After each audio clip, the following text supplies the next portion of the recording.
This notion of the avant-garde as subversion can be extended to the very idea of art itself. Unlike the innovations of a Beethoven or a Hopkins, the radical art of the avant-garde has never succeeded in winning wide popular support. Concert audiences fall when the program is Stockhausen or Boulez rather than Mozart or Beethoven. Amateur theater groups rarely choose to stage Beckett. Picasso is something of an exception, but generally reproductions of landscape and portraiture are far more common than reproductions of Cubist works. Experimental novels sell in tiny numbers, while the sales of Dickens and the Brontes approached the level of the modern blockbuster.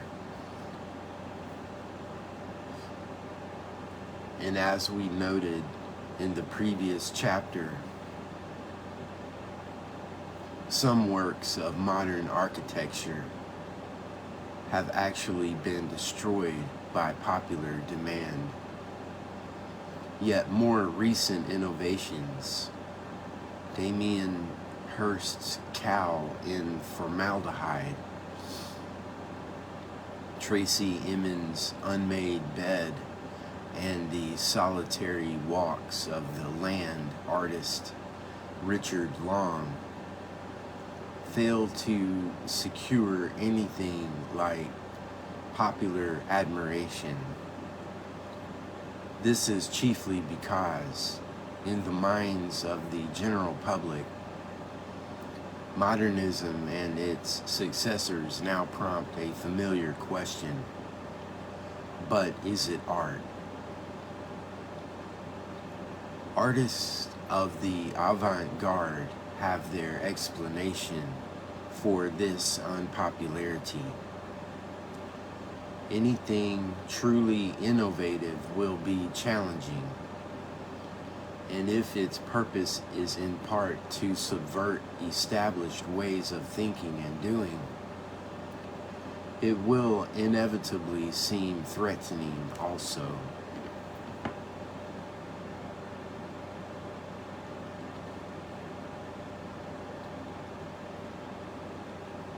As a response to criticism, however,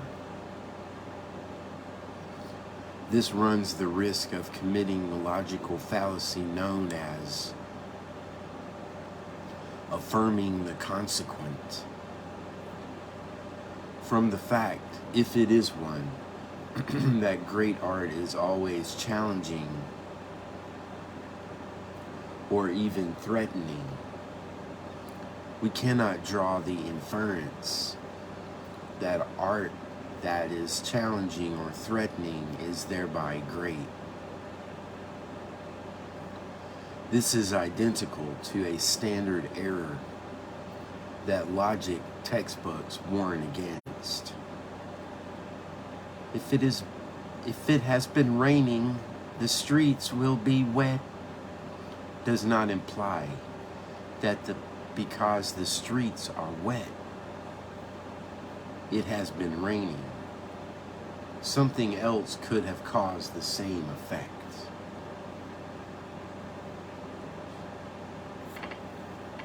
So too with the argument about art.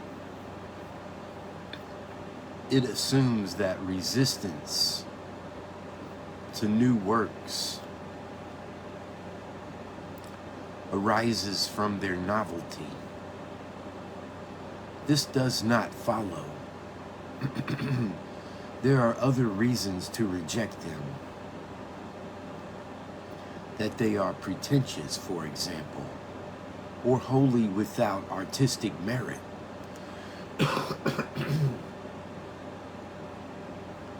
In any case, the claim that all great works will be thought challenging is false. Bruegel's pictures, Mozart's music, Jane Austen's novels, Barrie's buildings were never seen as challenging or threatening. Furthermore, though the distinction may be hard to apply in any particular case, and for that reason likely to be contested, if there is any boundary between art and non-art, it must be possible to be mistaken about what falls either side of the boundary. So it is reasonable, in principle, to think that some of the new things that people called artists come up with will fail to be art at all. Why should art be art simply because this is what its creator calls it, any more than medicine is medicine if its manufacturer declares it to be so? It is true, however, that some of the art described as avant-garde has set out to be revolutionary by throwing doubt on this very boundary. The art-non-art distinction itself. It has set out to question the very idea of art as something set apart from ordinary life and experience. Its intention in doing so is to break the dominance of a canon of masterpieces, whether in literature, music, or the visual arts. The rejection, destruction even, of the canonical in art challenges the authority of the art establishment, part of whose self-understanding is the ability and the right to determine what is and is not artistically valuable. Insofar as this establishment is largely the preserve of a social or cultural elite, as many artists have contended, then the challenge presented by the avant-garde does indeed amount to a threat to the power and prestige of that elite. This is, of course, a description of the avant-garde's self-perception, how it sees itself rather than how others have assessed it. Since part of the purpose of this chapter is to ask how it ought to be regarded, the validity of its self-perception is a subject to be investigated. It is useful to begin this investigation with a central example, the episode that inaugurated the art of the ready-made.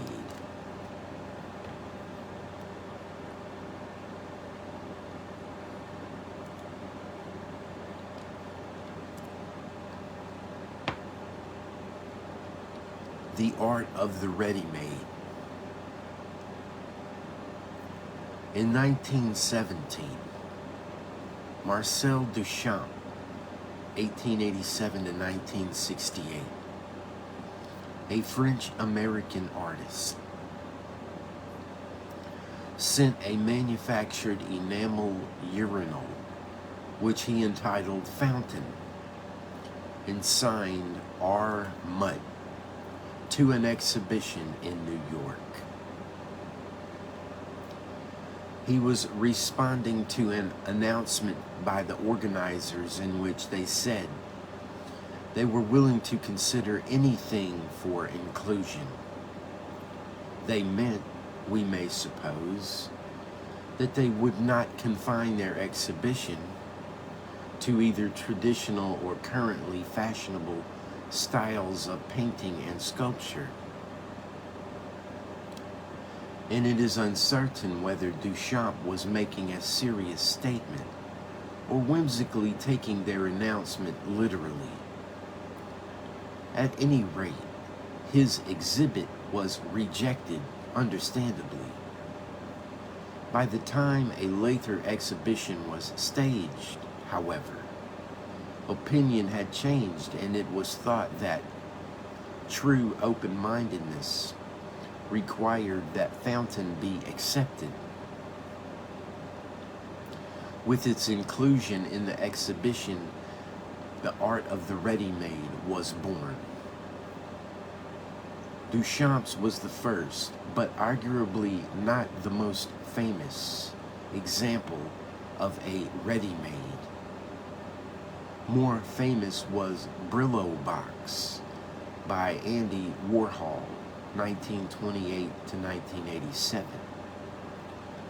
This soap pad box is not a ready-made in the literal sense, since it did not come straight from the store, though the thing exhibited looked more or less like a commercially produced Brillo box.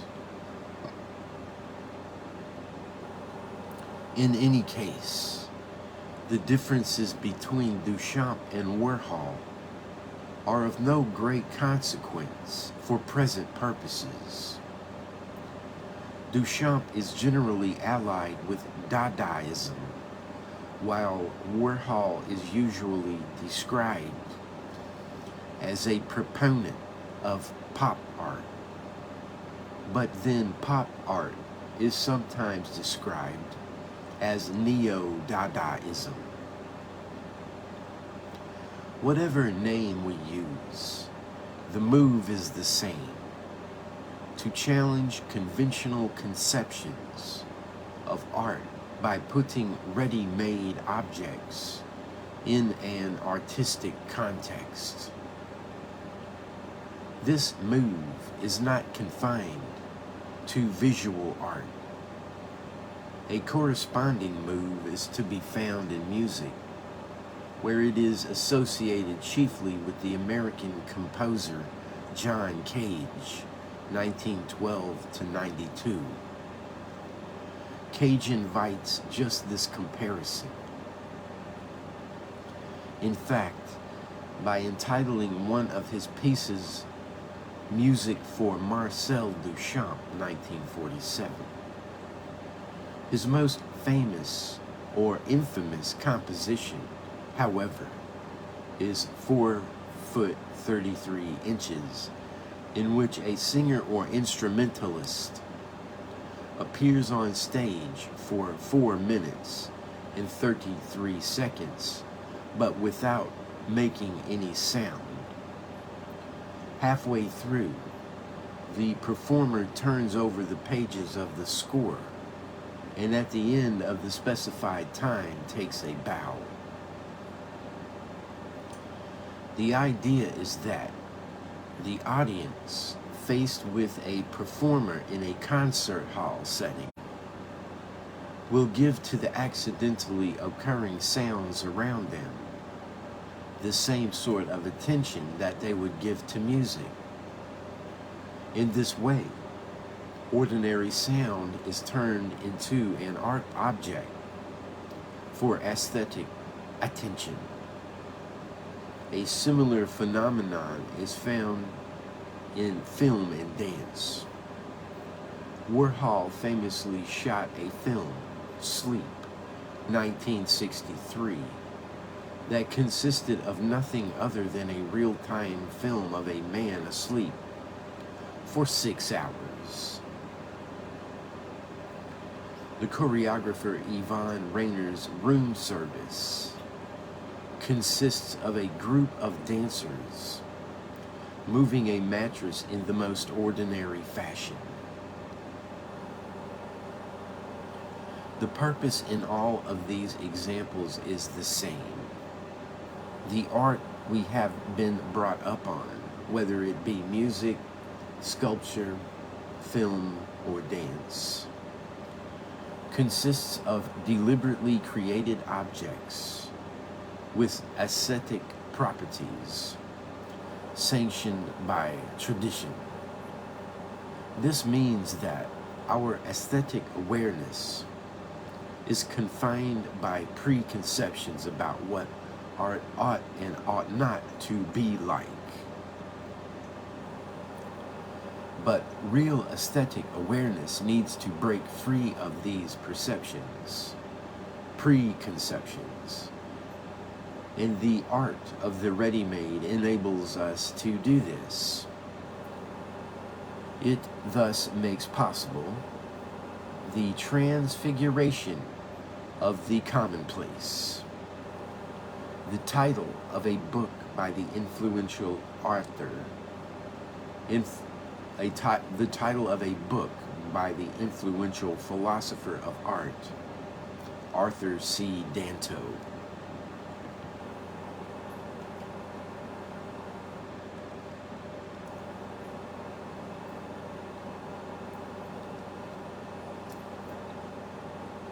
In the hardware store, the urinal and the Brillo box are part of the world of the commonplace. What is it that transfigures them into artworks? One obvious difference is change of location. They have been removed from the shop and placed in the art gallery. There are two ways in which this might be thought to transfigure them. One is simply the change of place itself, and the other is the way that seeing them in this context changes our attitude to them. Michael Craig Martin's work, An Oak Tree, 1973, is another example of a ready-made. It can be found exhibited in London's Tate Modern. An oak tree consists of a glass shelf, such as one might find in a bathroom. On it sits a glass of water, and below to the left is a short text that explains what Craig Martin says the exhibit means.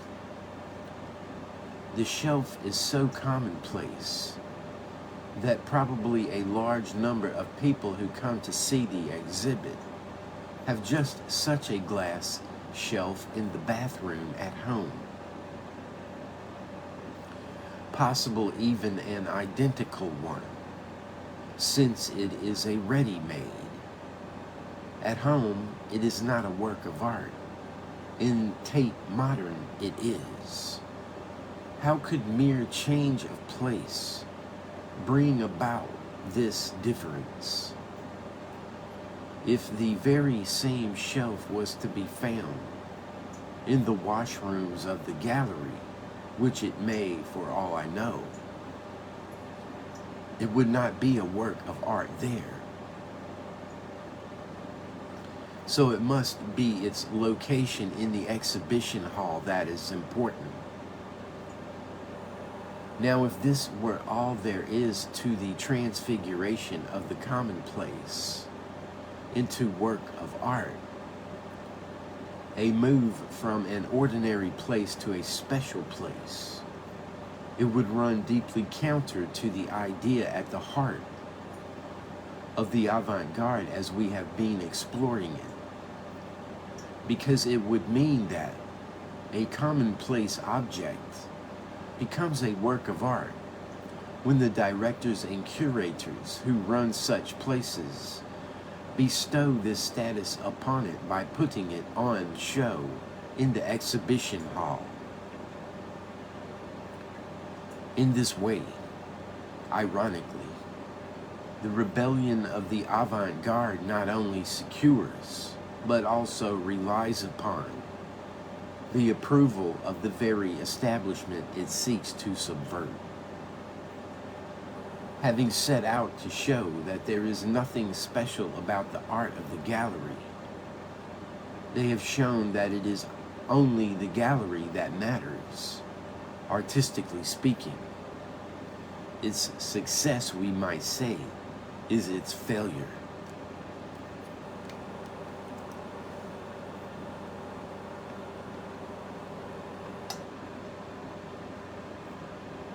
Duchamp, who began the whole movement of ready-mades, made precisely this point.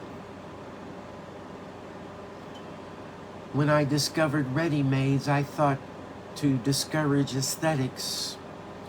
I threw the bottle rack and the urinal in their faces, and now they admire them for their aesthetic beauty. But if Duchamp meant what he said, for many of his utterances on these matters are contradictory, then the purpose of the ready-made is not in fact to challenge and extend preconceived ideas of art. Rather, its purpose is to explode the idea of art and the aesthetic altogether.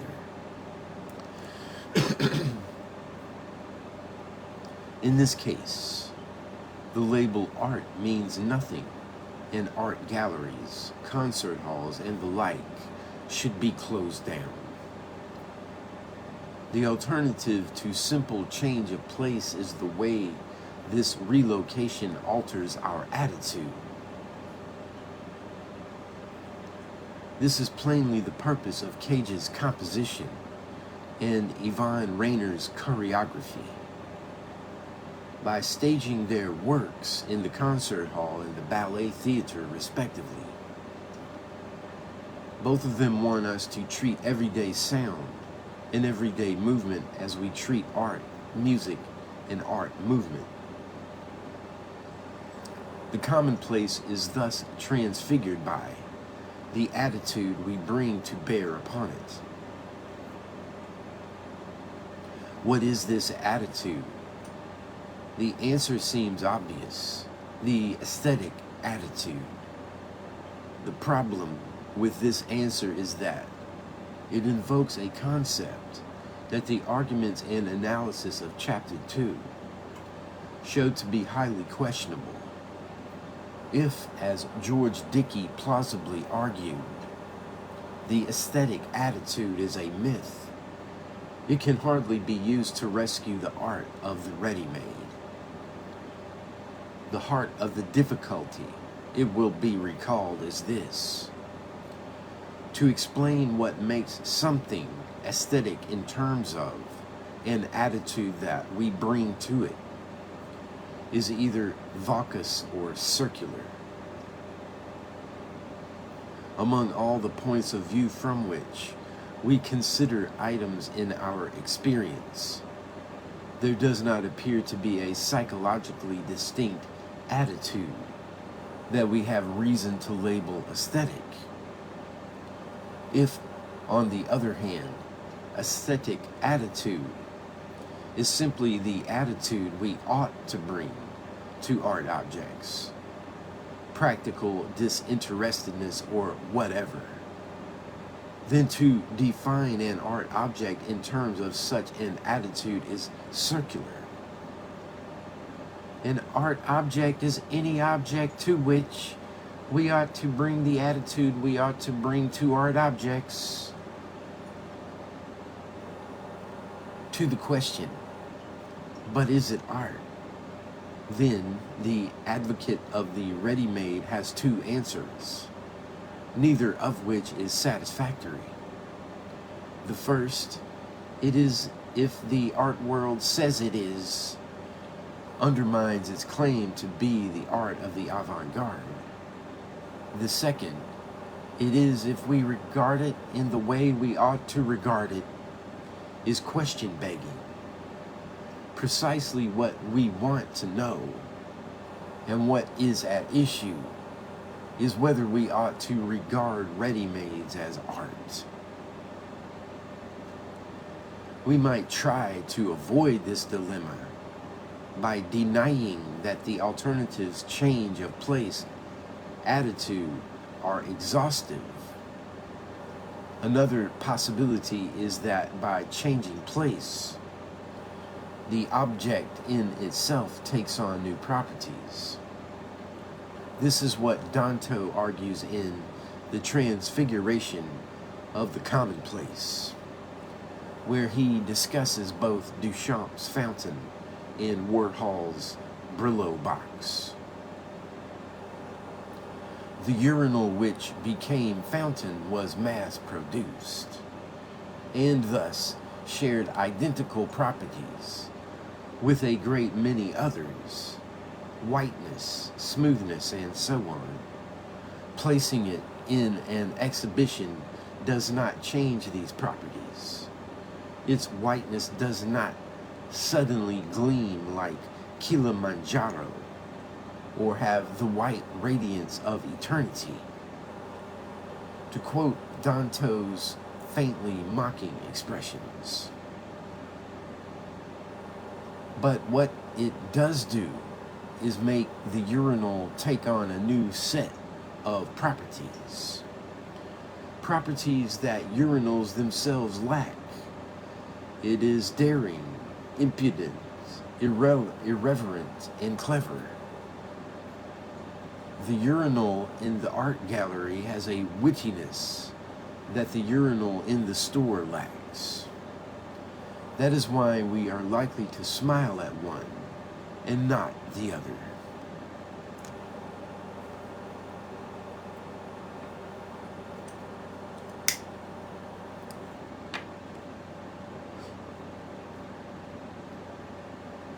At one level, this defense of the ready-made as art is plausible, but not at the right level.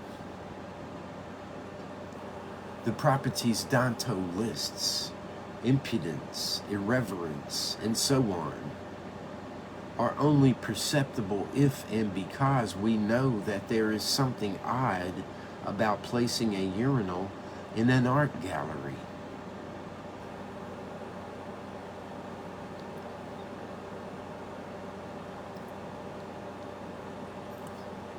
What makes us smile is not the urinal, but the idea of a urinal in an art gallery. Strictly, it is Duchamp's act of putting it there, not the urinal itself, that is impudent, irreverent, etc. Just as it is his painting a mustache on the Mona Lisa, another of his famous works, that is daring, impudent, irreverent, as the Mona Lisa with mustache.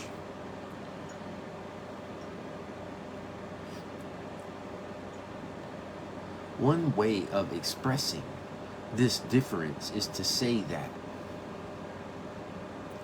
the idea of a manufactured urinal in an art gallery is novel, something original that no one had thought of doing, and rather intriguing once it is done.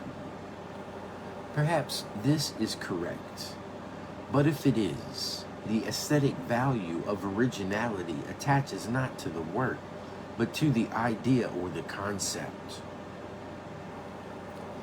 This analysis has the advantage of signaling a further move to ready-made art's successor, conceptual art.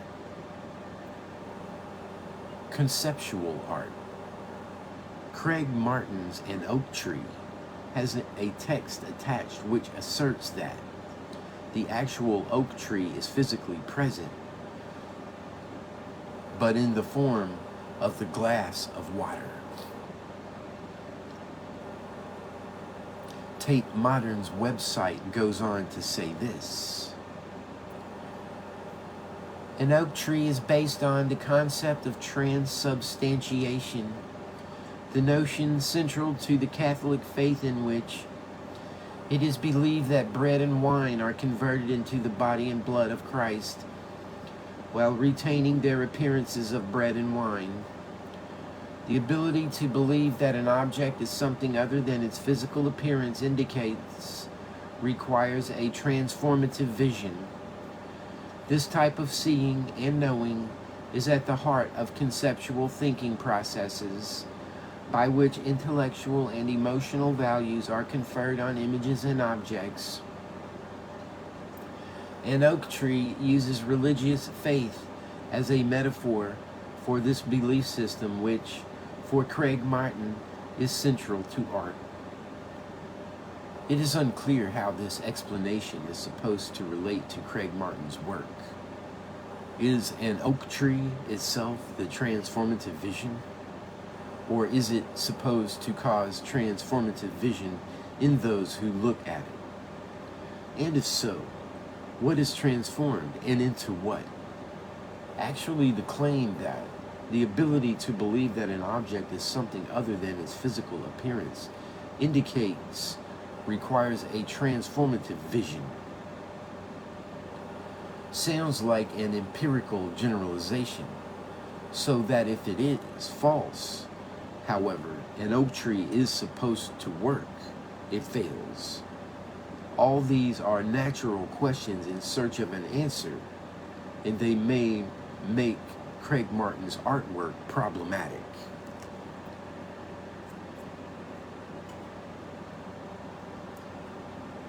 Still more problematic is Tracey Emin's My Bed, 1999, a work shortlisted for the Turner Prize. My bed is literally the artist's unmade bed, complete with unused condoms and stained sheets. For a number of reasons, not least Emin's own attitude and behavior, this caused great controversy, and in the world of modern art, controversy is often taken to be a mark of artistic success in itself. But as we saw earlier, whether a work is artistically significant or not depends on what has caused the controversy and what settled opinion is after the controversy has subsided.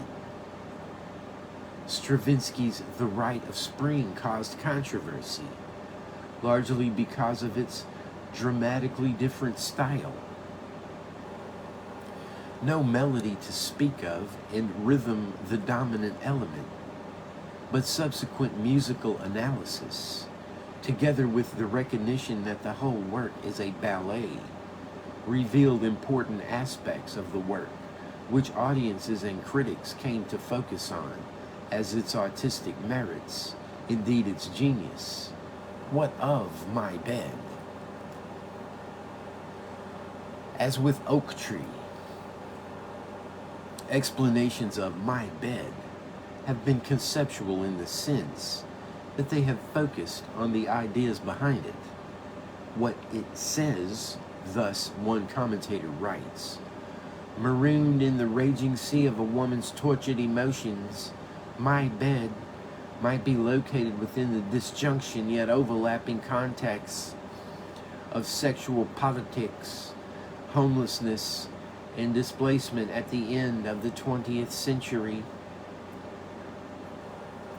Such an explanation forges connection between this work and contemporary social issues, but it does so through Emin's autobiography, not through the visual properties of the work itself.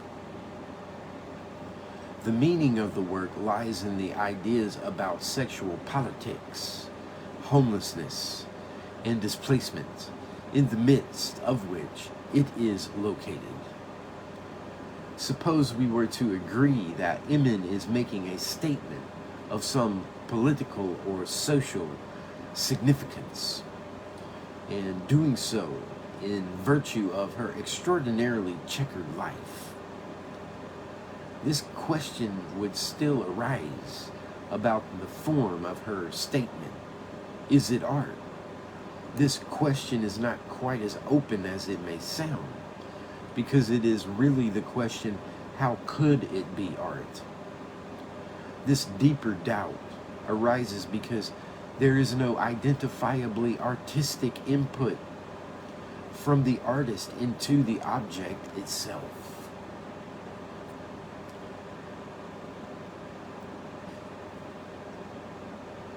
Duchamp's impudence is to be found in the gesture of submitting a urinal to an art exhibition.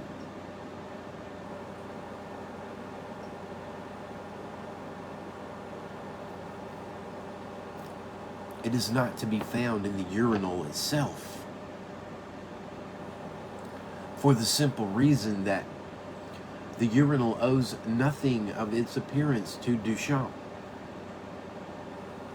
So too, properties of Craig Martin's bathroom shelf owe nothing to any craft or skill of his. The arrangement of Emin's My Bed may have been her own work, but since it changed as it moved to other locations, in Tokyo for example, we may conclude that the precise arrangement was not crucial to the statement that it was making. The problem is one that applies to all ready-mades. Some of these may be very beautiful, or in some other way well worth looking at. But where is the artist's art? By the nature of the case, it cannot lie in the making of the objects, since they are ready-mades.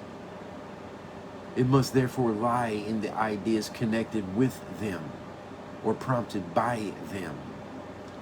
But this, it seems, makes the artist a philosopher, for want of a better word, because, to quote the Tate commentary again, it is conceptual thinking processes by which intellectual and emotional values are conferred on images and objects that are central for art of this kind. We do not need to be dismissive of these artists or contemptuous of their ideas to ask why we should need or benefit from visual art, if it really is the case that the processes are conceptual. Why does this not mean that art is to be replaced by philosophy? Here the parallel with the Catholic doctrine of transubstantiation, which the Tate commentary invites us to draw, is instructive.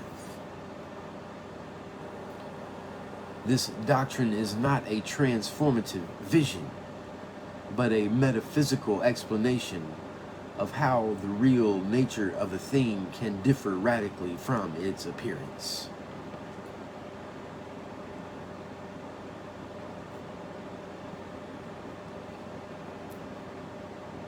It is crucial as to whether the explanation succeeds, as many have thought it does not.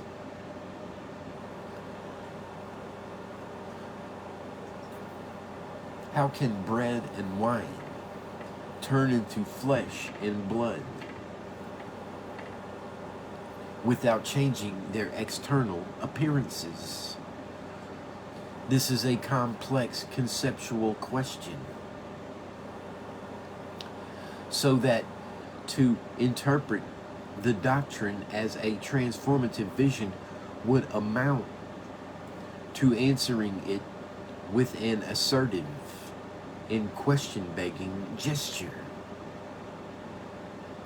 waving consecrated bread and wine and simply saying, "See, if then we press this analogy, the conclusion we must draw is that conceptual art is bad metaphysics, since it cannot do more than assert its strange ideas. Actually, Out of the art gallery, it cannot even do this. An oak tree was on its way to an exhibition in Australia, carefully packaged, when it was stopped by the Australian Agricultural Department, whose rules forbid the importation of botanical specimens. But the exhibitors quickly explained that it was not really a tree. No Catholic would ever say this of the host. The market in art. The path we have followed is this. The art of the avant-garde has revolutionary aspirations because its aim is to call into question the art-non-art distinction. One prominent way of doing this has been to put the ordinary in places of exhibition or performance. Ordinary sounds, ordinary movements, and most notably, ready-made items. The difficulty with this attempt at a transfiguration of the commonplace is that it raises important questions about just what is doing the transfiguring. By the very nature of the case, there is nothing especially artistic about the object. But to rely solely upon the prestige of the gallery or the acquired authority of the exhibitors to effect the change would undermine the subversive purpose of the avant-garde, while focusing on an altered mentality in the listener or spectator would invoke the explanatory circularity of the aesthetic attitude. This is what leads to a focus on the ideas or concepts related to the works, either as cause or consequence. But in effect, this turns art into philosophy, since it makes conceptual thinking processes, rather than visual or oral perception, central to art, and thereby discards the perceptible as an artistic medium. Insofar as modern art is the art of the avant-garde, then it seems to have set itself upon a course that ends in its demise. Modern art is the end of art, as indeed Duchamp in some of his moods wanted it to be. Yet if we deny modern art the status of art properly so called, and decry its preeminence, there is this difficulty confronting us. How can the art establishment have gone so badly wrong in taking it seriously?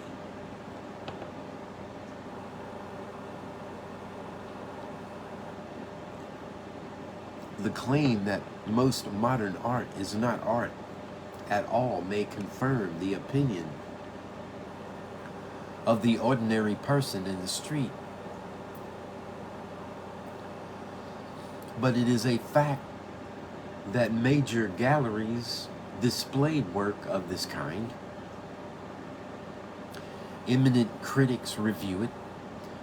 Often favorably, and large sums of money are paid for it. Prestigious awards such as the Turner Prize regularly considered it. And from time to time, ready-made and conceptual art has been preferred to all other types of entry. Could it be the case that all these people are mistaken?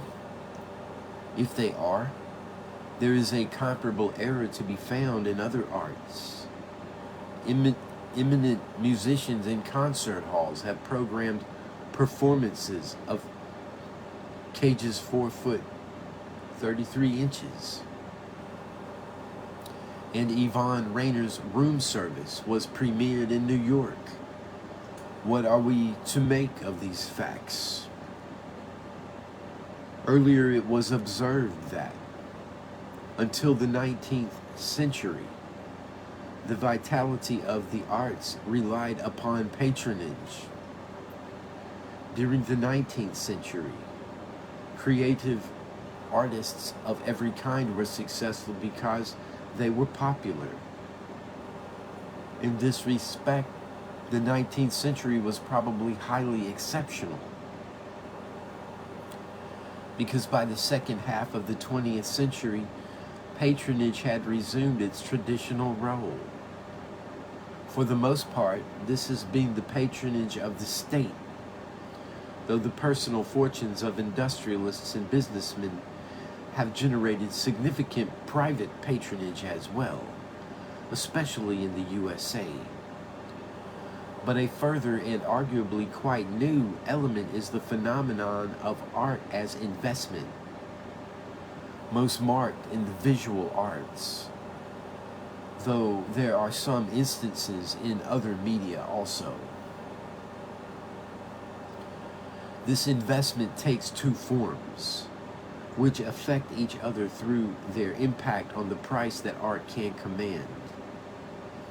First, there is the investment of art galleries in their collections.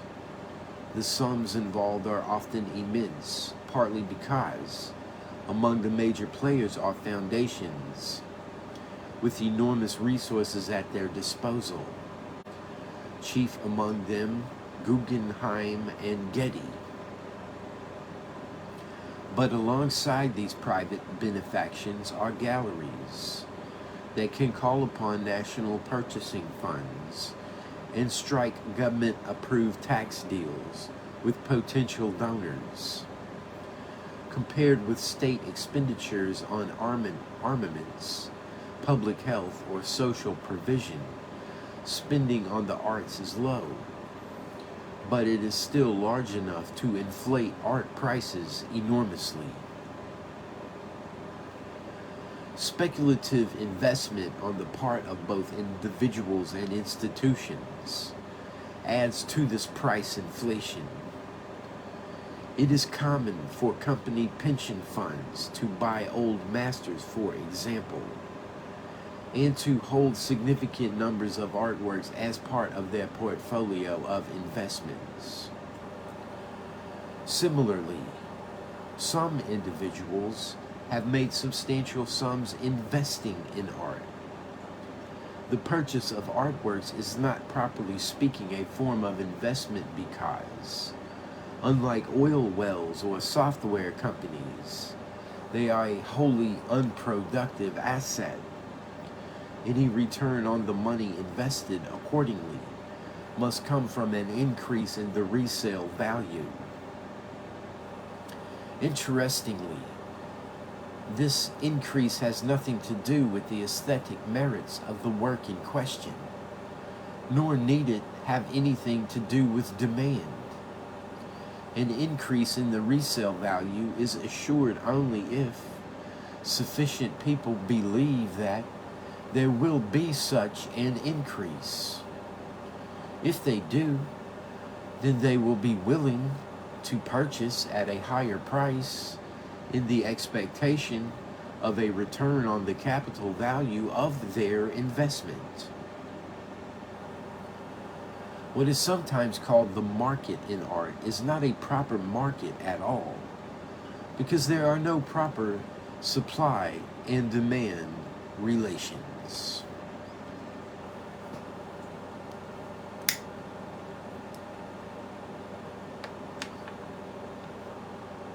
The demand for old masters does not decline as the prices rise. And even the most dramatic price rise cannot increase their supply. Galleries may for a time purchase fewer works, but this does not lead to a fall in price. It simply results in their seeking larger purchasing funds. And of course, further down the chain, demand, properly so-called, disappears altogether.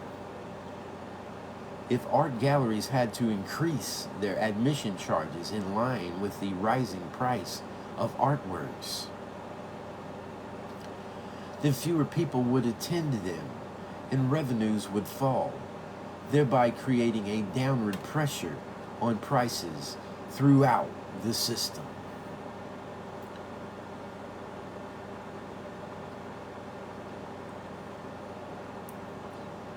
This is precisely what has happened with some recording artists and record companies. But since most galleries are free at the point of entry, the public attending them is completely indifferent to the cost of what they see there. Given a circumstance in which there are a large number of purchasers chasing relatively few items, it is not surprising that there is a spillover effect. If the supply of old masters cannot be increased, the work of new artists can. Public purchase and speculative investment mean that these works can also fetch very high prices.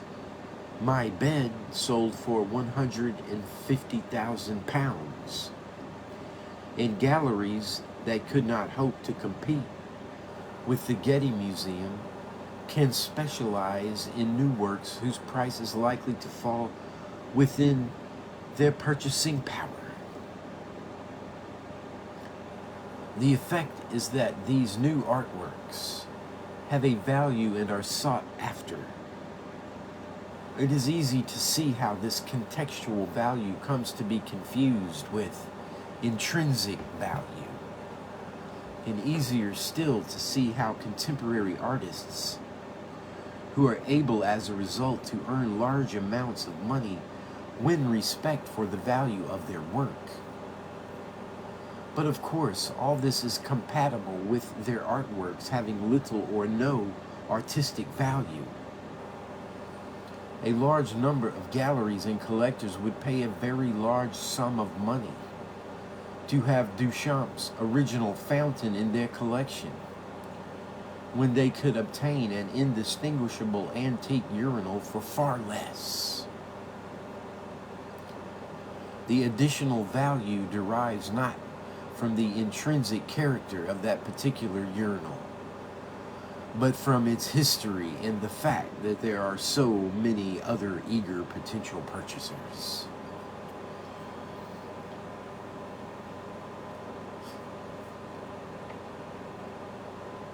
Art and leisure.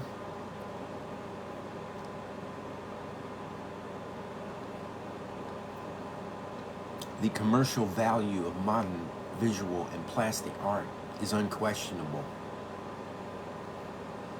But the idea we are considering here is that this simply creates an illusion of artistic value. Faced with this contention, advocates of modern art can point to other evidence that might justify both the high price of its purchase and the cost of its curatorship, namely the success and popularity of many modern art exhibitions. It can be claimed with truth that both established and new galleries dedicated to modernism attract high numbers of visitors on a regular basis and exceptional numbers for special exhibitions. London's Tate Modern is a notable example. People have flocked to it since its opening. The Guggenheim in Bilbao is another. Just by itself, it has increased tourism very significantly. Regardless of the art establishment, people go to modern art exhibitions in large numbers. Do these numbers not demonstrate that modern art has a value other than its purchase price? The answer is not necessarily so. Consider this parallel. In the 19th century, most Europeans laid great store by the Christian religion. Church going was not as high as is sometimes imagined, but it was extensive, and so was church building. Churches were at the center of important social networks that connected them with schools, colleges, and hospitals. In the course of the 20th century, Western Europe became widely secularized. Interest in religion and belief in its value declined dramatically. In some countries, to the point where practicing Christians are now a very small minority. Yet in some of these same places, the numbers of people passing through the doors of the great cathedrals are almost certainly at an all-time high. The explanation is to be found in tourism, which modern modes of transport and comparative wealth have made possible for millions of ordinary Europeans. Cathedrals are popular tourist venues, and the result is that the absolute number of people entering them each year is larger than at any point in their history. Clearly, though, it would be a great error to infer from this that belief in the value and importance of religion is correspondingly high. The majority of people who visit these places see them as having purely historic and aesthetic interest, and thus recreational value. They are no longer alive to the religious value that these buildings had for those who built them, and still have for a small minority, of course.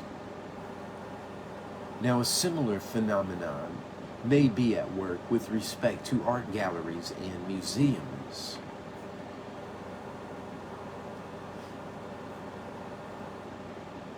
So, the fact that people visit them in large numbers does not permit us to conclude anything about the artistic value of what they find there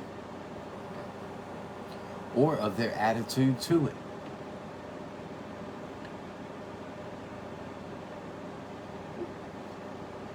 As the parallel with religion implies, the explanation may lie in the recreational value of the art gallery and museum.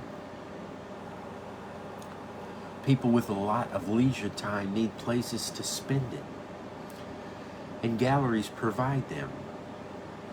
If this is the principal driver, it is likely to be reflected by their spending a higher proportion of the visit in the museum cafe, tea room, and souvenir shop, compared to the amount of time spent with the exhibits. There is some reason, largely anecdotal, to think that careful consideration of the evidence would confirm this.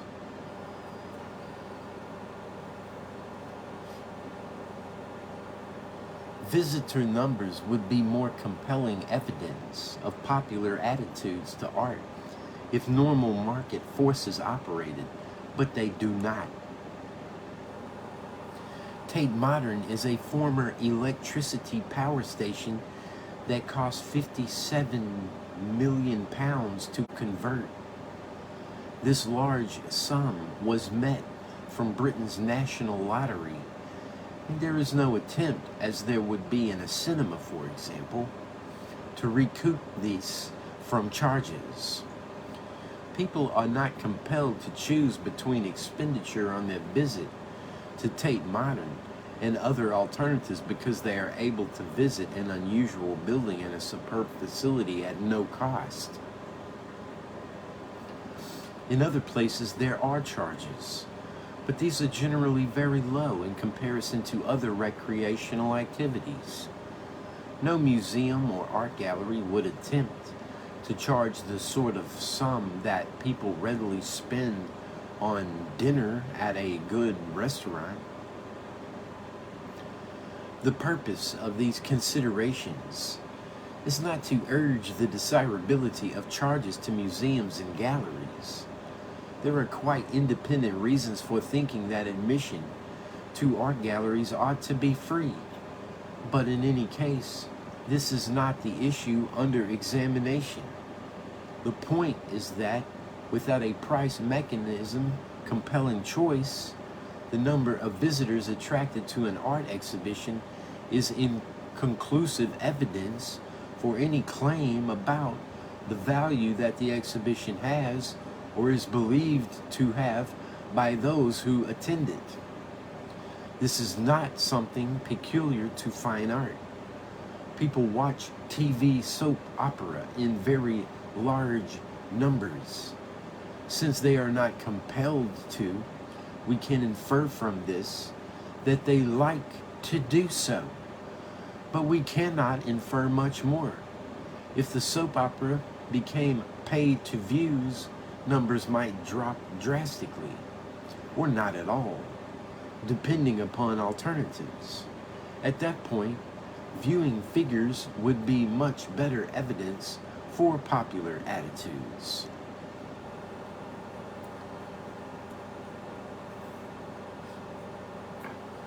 So too with the fine arts, though there is some evidence to go on, as was noted earlier. Modern music finds it hard to attract an audience. Concert halls and impresarios who cannot call on any form of subsidy would be out of business very swiftly if they did not take serious account of this fact.